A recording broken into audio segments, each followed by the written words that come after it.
pressure on Hungary is mounting as Prime Minister Viktor Orbán intensifies his efforts to what he claims is a mission to bring peace to Europe.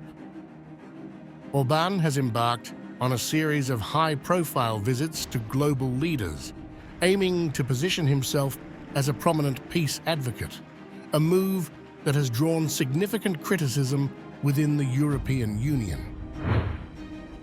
In recent weeks, Orbán has traveled to various capitals, including Kyiv, Moscow, Beijing, and Washington, meeting with a range of international figures. This diplomatic offensive has fueled accusations that Orbán is attempting to become the de facto voice of the EU, despite lacking official authorization from the Union's institutions. In the latest, Russian Foreign Minister Sergei Lavrov has voiced support for Hungary, attributing the EU's growing resistance to Orbán's peace advocacy.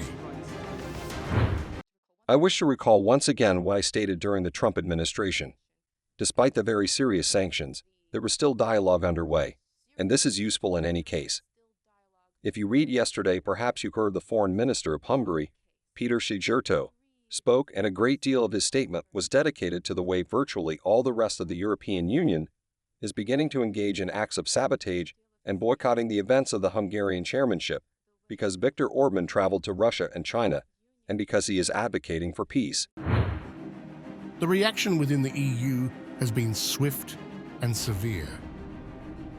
A coalition of 63 members of the European Parliament, MEPs, has called for the suspension of Hungary's voting rights, citing Orbán's controversial diplomatic engagements.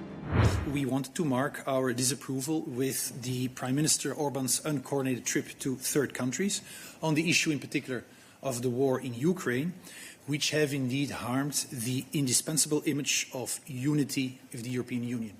And to mark this agreement, this symbolic gesture has been taken. In a letter addressed to European Commission President Ursula von der Leyen, European Council President Charles Michel, and European Parliament President Roberta Metsola, the MEPs accused Orbán of causing significant damage to the EU's integrity through his independent foreign policy moves. The MEP's letter explicitly criticizes Orbán for leveraging his presidency to pursue an independent agenda, diverging from the EU's collective foreign policy.